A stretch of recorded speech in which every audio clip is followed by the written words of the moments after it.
Welcome to episode 59 of Anime and Us. I'm TJ. And I'm Shawn. And this is the review show that reviews anime from A to Z. Sort of. Alright, guys, so we're doing the picks because it's the end of the season.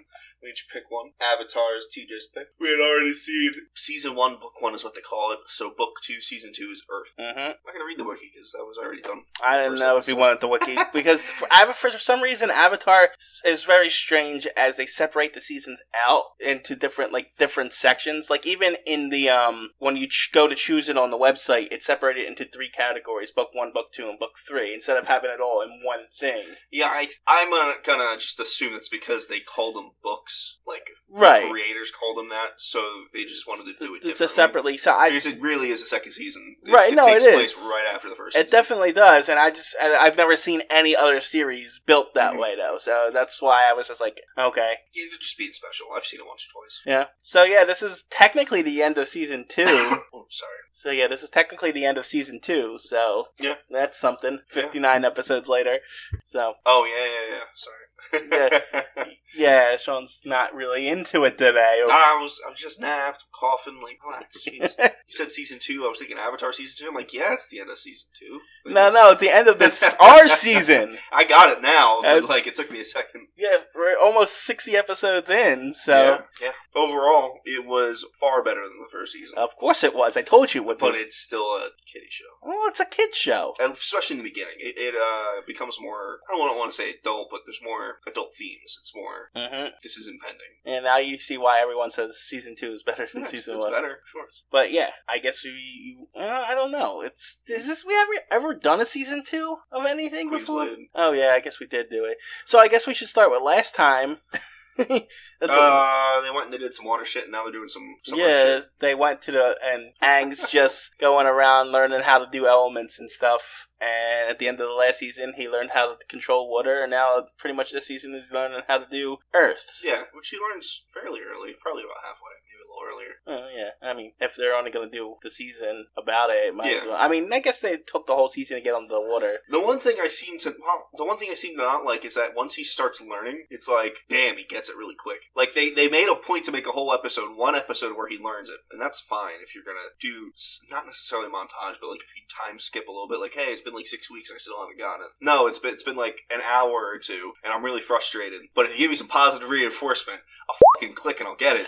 And then, bam, he's a master at it immediately as soon as it clicks. And it's like, come on. There should be at least a learning curve. There is even if his curves, shoots up a little higher than others, which they said in the first season. Yeah, there's that. And, I mean, they do explain he had a little trouble learning Earth because it was the opposite of air. Yeah, for, like, literally. Yeah, no, I got you.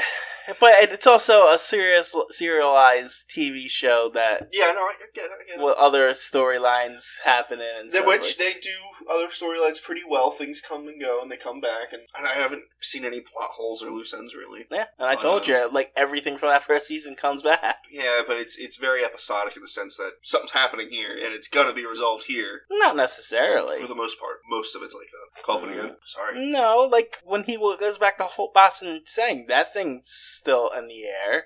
That's it. He's taken over by the Fire Nation. There's I'm not saying there's an overarching plots. There are, but most episodes are, at least until the last few, are we need to go do something, and we're going to finish it in this episode, like the Serpent's Trail, him training. I mean, there's just countless ones. I guess. I mean, not that that's necessarily a bad thing. I'm just saying I don't personally like a lot of things like that. You don't like the episode. I know you don't like episodic nature. It got better with it in this season. I'm not saying it's terrible. The only other bad thing I think I can probably say is that especially for the first half of the season, it's very jokey and kiddie in the beginning of each episode, and then it kind of gets you at the end. Yeah. When the whole episode when they're in this underground library, pretty much. Oh, it's all just whatever. They're just looking for some shit, and then at the end, his Aang thing, not Aang, his fucking mountain fucking lion. Oh, the flying bison gets kidnapped. Yeah, that's it. And then he freaks out, and it's like, oh, okay, like that's good storytelling at the end. But until then, it was just well, that whole flying bison thing's a whole story arc. Yeah, which is actually probably my favorite part of the second season. Looking for him. Looking for the flying bison. What did you think about the flying bison episode?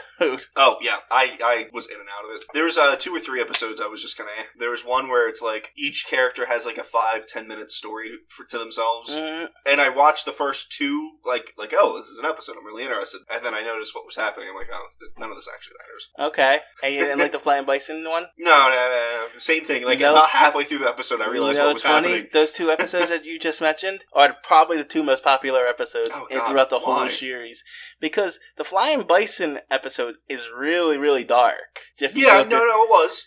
And people really liked how just follow what happened towards him and his escape and everything, and just how dark the episode actually was. And it has nothing to do with the story. It did have everything to do with the story. He got out. Aang's whole thing is driven by finding that bison for the rest of the series. It has everything to do with the story. It had nothing to do with Aang. and the Earth guys at the end use it as like a bargaining chip, essentially saying, "You want your bison back, or you stop doing this." It had a lot to do with the story. Yeah.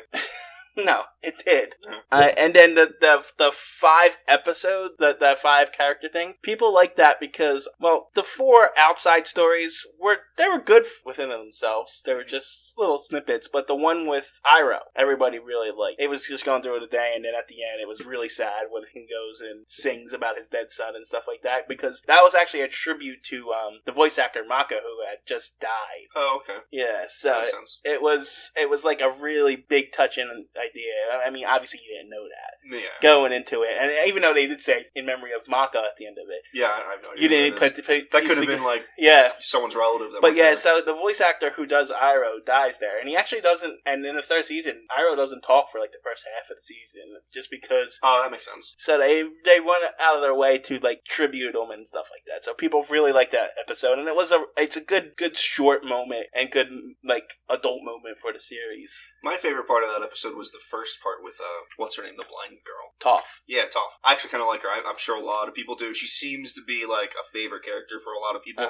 And that's just from watching the show, not from talking to anyone about it. Right. She's just a really cool character. Yeah, she, like, puts makeup on and, whatever. I don't know, I'm not care if I'm pretty. She starts crying. It was done nicely. And then she makes the girls make fun of her fall in the water. Cool. So essentially we pick up where we left off, and the crazy Earth General guy's trying to make him learn how to go into the Avatar state. And tries to fight him and, random stuff like that, but he needs to be in peril. So he leaves there, and then they go, I think they go to Ba Sing Se after that, right? Yeah, but it takes a while to get there. I don't remember what the episodes are. I mean, there's a couple random things. Like, in the beginning, it's really random.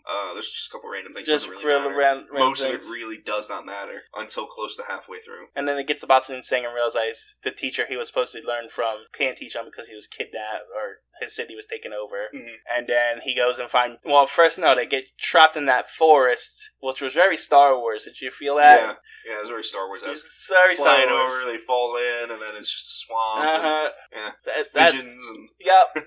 It was very Star Warsy, but, He sees, like, a vision of Toph. Toph is the bender who's eventually going to teach him. Yeah, so he's seen the future, and everyone else was seeing, like, past and stuff like that. Things that were important. Because he was the Avatar. And then they go and meet Toph, which was a wrestling episode, essentially. So you like Toph?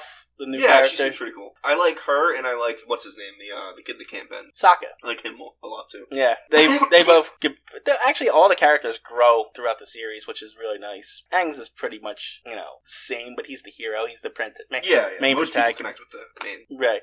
You do, most of the time. So, yeah. And then, I don't know what happens. I forget what happens next. Well, after they get her, they actually haven't gotten to the Ba Sing place yet. It was a different city. They lose, what's his face?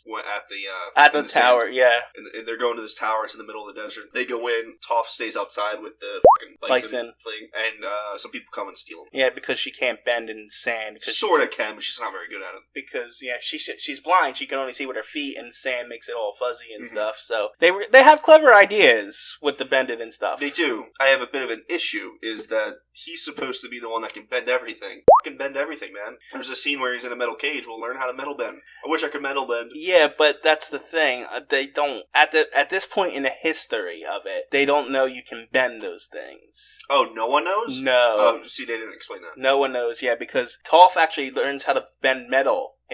While she's in the cage. Yeah. While she's in the cage. Later on, she's much later on. the only person in the world that can do that. See, yeah, they didn't explain that in the second season. They did. You just weren't paying attention. They said it at various times. They put her in a cage and says, no one can bend metal. Oh, yeah, but that could just be them being idiots. You know what I mean? No, but they mention it a few times that metal can't be bent. Right. Isn't there like a bloodbender? How do you even know about that? I've heard people... The show's been out forever. Okay. So, I've heard people talk about That's it. a third season thing. I figured it was a third, because it didn't happen in the second season. Yeah, no, that's a third season thing. And no one can do... Well, one person can technically do that, but I'm not going to go into spoilers, because we're going to do that my next season. Okay. So, to finish this off. Unless it comes up in A. Oh, so. But yes, and now I lost my track. Well, we were talking about how she could bend, but I didn't know that she could.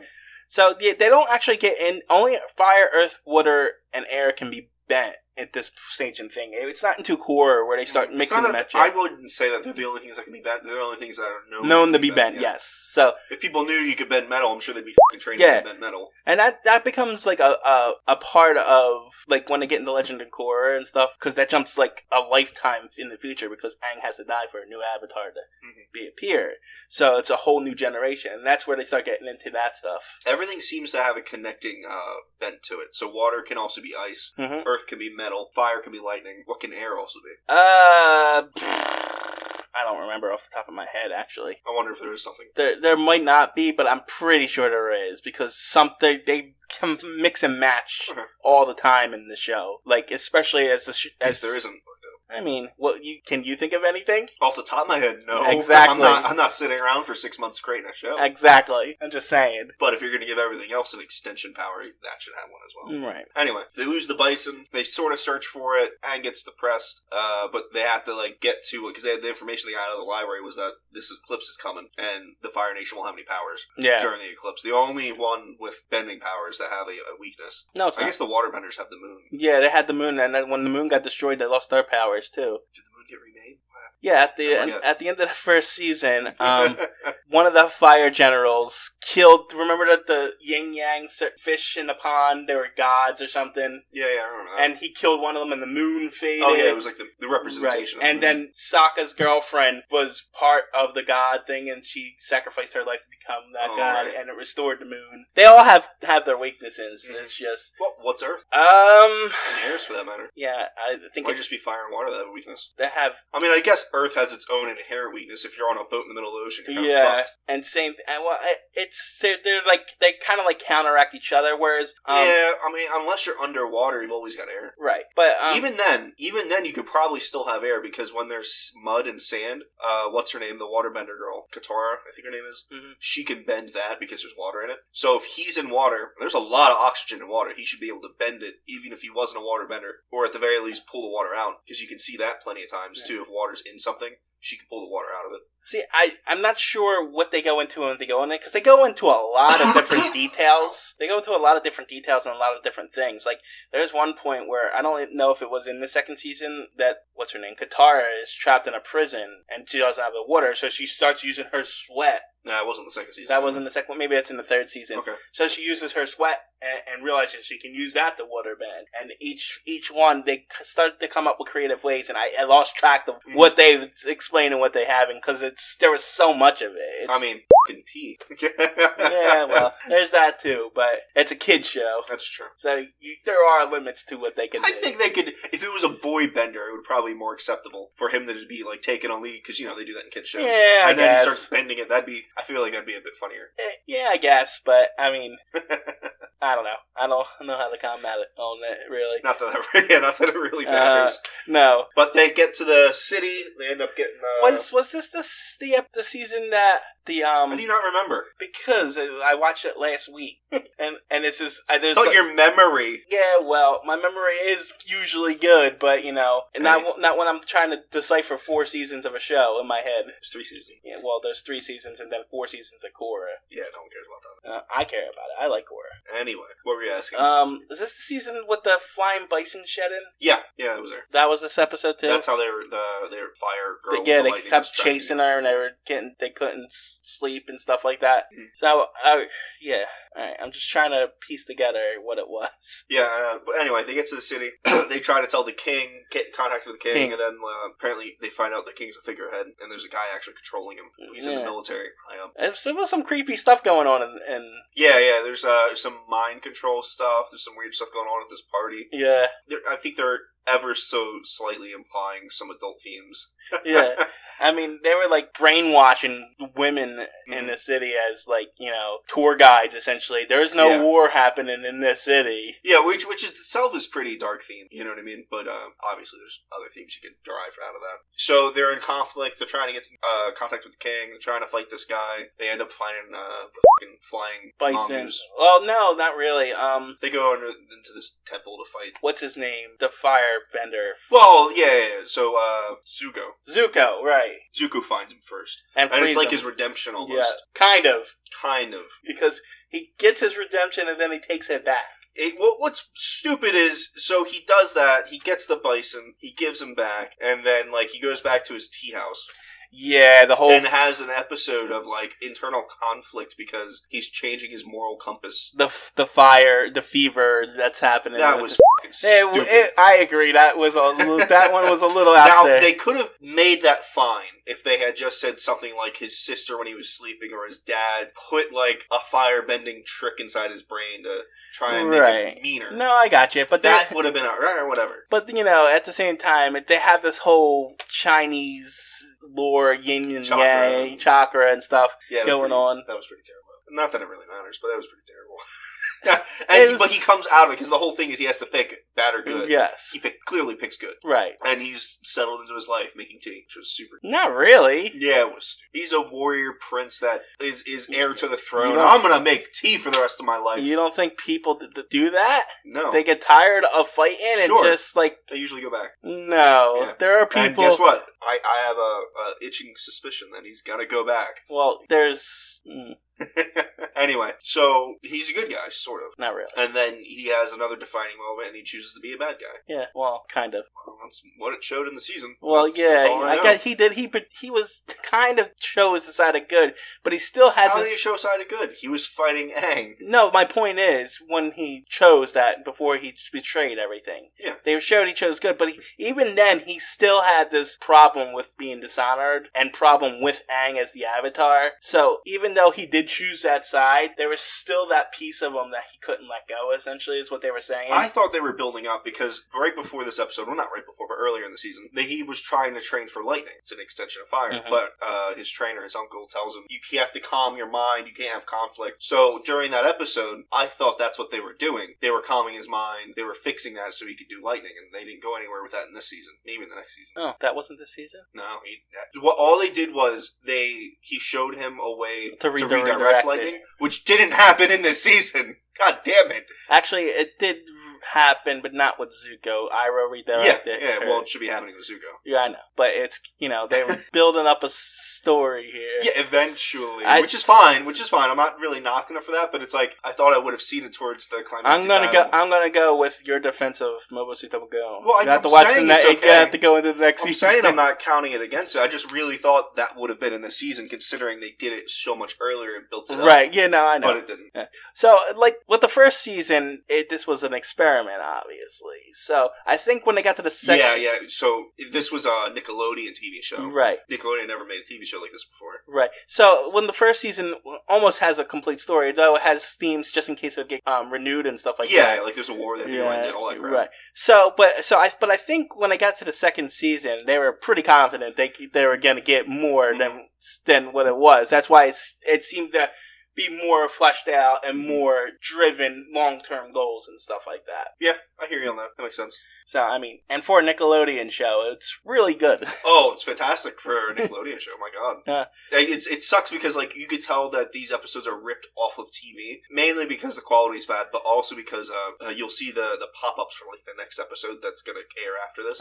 It'll be like, Jimmy Neutron, up next! It's like, fuck, man, I forgot how bad Nickelodeon was. Well, that era of Nickelodeon. Nickelodeon, when we were very young. Yeah, when we were kids was kind of awesome. Yeah, that's the main reason why I haven't seen this before is because I watched Nickelodeon way before this came out. Yeah. This comes out, I'm not watching Nickelodeon anymore. Right. I'm watching, like, G4 Tech TV and stuff like that. And Late Night Adult Swim is the only Cartoon Network I was watching. Right. So, like, this was airing, and I'm like, f*** that, it's a kid's show. You know, I'm a teenager. At that point, yeah.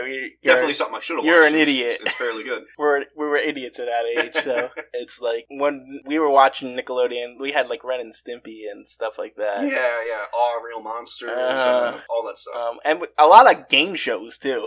Yeah, which disappeared. Yeah. And they sort of came back a couple years back from airing this. So like, right now it's 2019. Some of those shows came back in like 2015 and 16, and they just bombed. No one wants them anymore. Well, I mean, it's hard to get into something like that this day and age when you have 1,000 other things you can do. I would love another Gladiator show.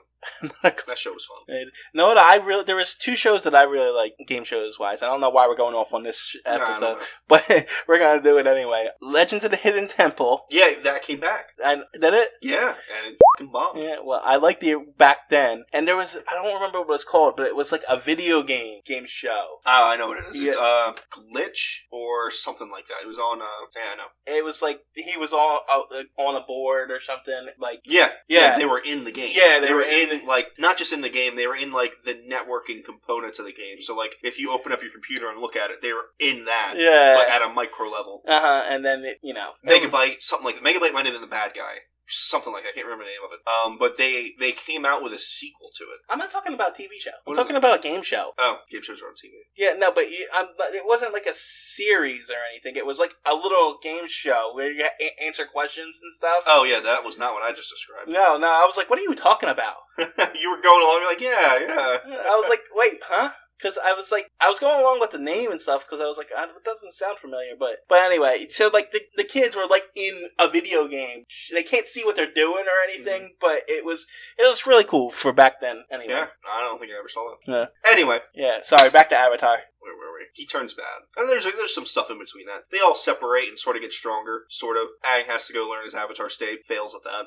Because he doesn't have positive reinforcement. That's not what happened. That's exactly. If he had a little helpful nudge, like Katara said, he would have learned it. Huh? That's his issue with training. Oh, that's his when issue he gets with stuck, training. he needs a little helpful nudge. Yeah, but that's not why he found the Avatar. That's exactly why he got No, because when he goes to open his chakras. Yeah, for the last one. The last one, he can't get rid of her. He has to let her go. That's not positive reinforcement. But if he had gotten that, right, if he had failed it, and then she was there to give him that little positive reinforcement, or someone else, like, the monk, if he had known to do that, he went on right back into it and passed it. I don't think that's how it would have played out at all. That's how it worked every other he's time in love with something. He's in love with sure, her, though. But that is how it has worked every single other time. Yeah, but that's training. This is letting go of something that you care about inside yourself. It's not like, ooh, I can't do this. This is an inside internal thing, not an outside. And it's easier to do when she's actually in danger to just give up on her. Because that's what happens in the last episode. Well, no, it's because she was in danger that he failed in the first place. He went after her. Yeah, but at the very last episode... And the very last thing that happens, he does it because he sees that it's hopeless and it's the only chance he has. Explain that. They were surrounded by, like... He looks at her, he says, I'm sorry, because he has to give up on her. Right, because there's 13,000 Earth soldiers in front of them, and they're surrounded. And there's like 20. Yeah, there's like 20, and then they got crazy. And they've beaten all kinds of but overwhelming odds. But they have crazy ass Azula over there, and then Zuko is against them too. So they were dead. They've gone against like 80, nearly 100, I believe. And Azula just destroyed them. And then just flicked their hands. Even though he does that, Azula still almost kills them. Yeah, I think the power levels is bullshit. What? In this. Why? Because again, like I was just saying, they went up against probably over 100 different Earthbenders at one point trying to get to the king. Yeah, and just fucking wrecked them easily. Because they didn't even break a sweat. It was so easy. And then in this episode, there's maybe 20, maybe. Yeah, but and they can't take them because there's more less, powerful. There's one less of them. Toph isn't there. There's one less, and there's one less. That's Toph is even if you doubled their strength, they still wouldn't. It still wouldn't matter. But Azula and Zuko are on their level.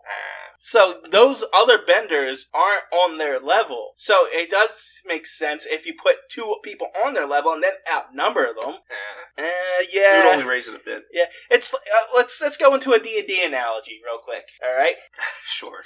All right.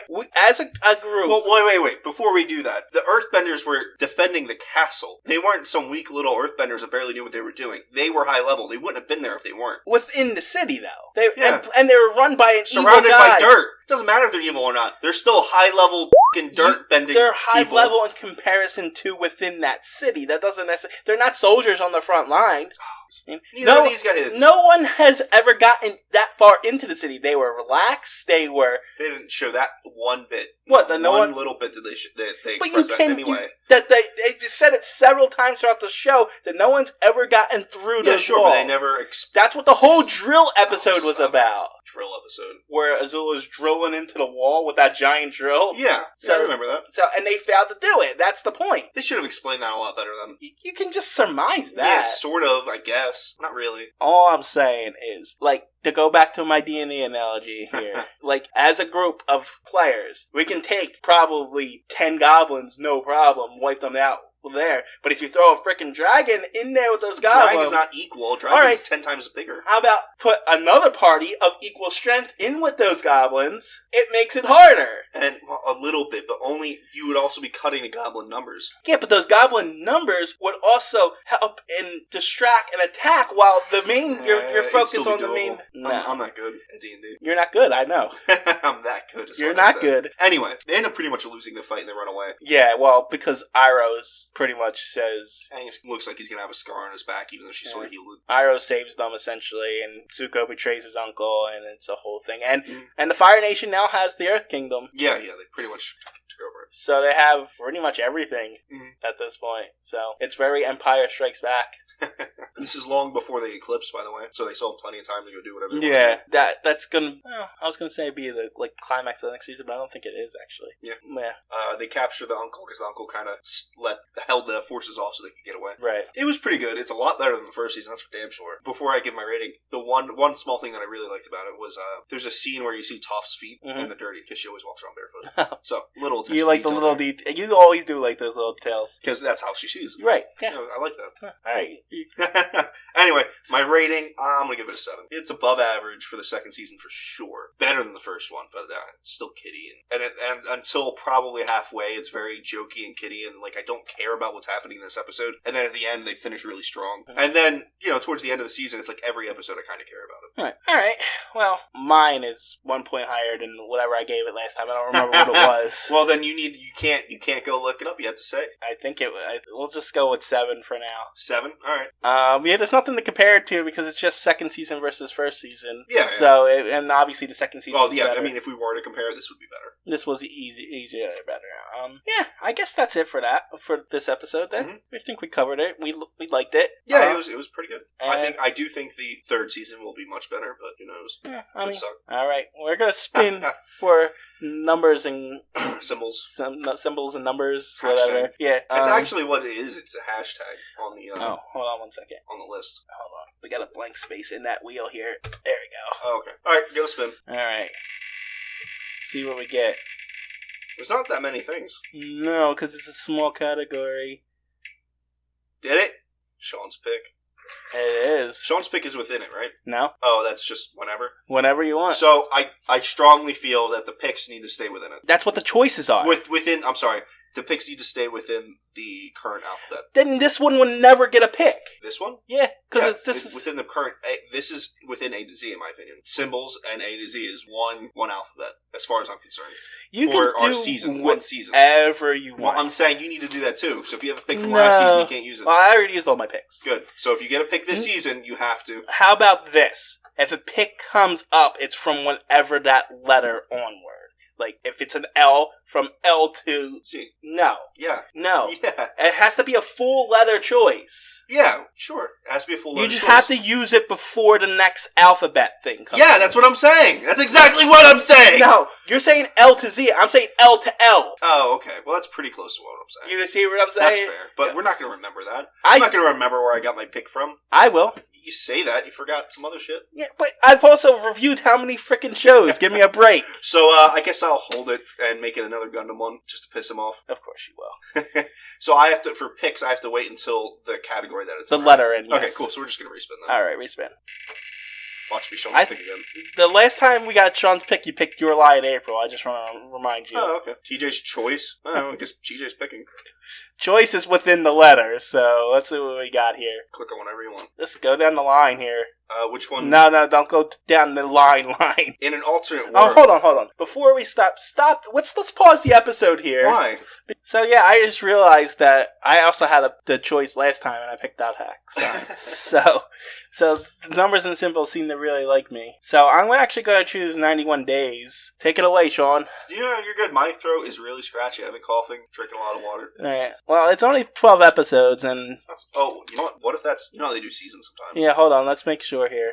Yeah, it's only 12 episodes. During Prohibition, the law held no power, and the Mafia ruled the town. The story takes place in Lawless, a town thriving on black market sales of illicitly brewed liquor. Avilio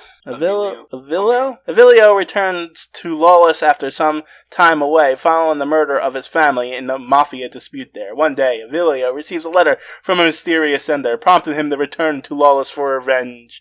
He then infiltrates the Venetti family, the one responsible for his family's murder, and sets about befriending the Don's son, Nero, to set his vengeance in motion. Killing brings more killing, and revenge spawns more revenge. How will the 91 Days story of those men gilded by tragic fate end? Jesus. Everything else looked like crap, honestly. Yeah, it's a bit much in the description. Yeah, no. Hopefully it's not in the Everything show. else, like there was Kanjio 3D Real Girl. I don't think we want to watch that one. Yeah. There was this thing called 3x3, but that one only had like 4 episodes, and it has a sequel for some reason. And then want to do Dot Hack again. Yeah. So... We could have rewatched 801 TPS Airbats. No thanks. We're not revisiting our first episode. Hey, if we ever get super popular, we'll live stream us rewatching it. Okay. Sure. Because that'll ever happen. That'd be funny, though. But yeah, that one, first episode, the 801 TTS Airbrats, really showed how bad anime could be. So, and we had a string of bad ones for a while there, if you remember. I do. It was so bad until we got Eden of the East. So it was like, this show really hated us in the beginning. Yeah, a little unsteady whether or not we were going to continue this. Just terrible anime after terrible anime. It was breaking us at a certain point, so. But yeah, so we're going to do 91 Days. Alright guys, next episode. Alright, until then, talk to you later. Bye.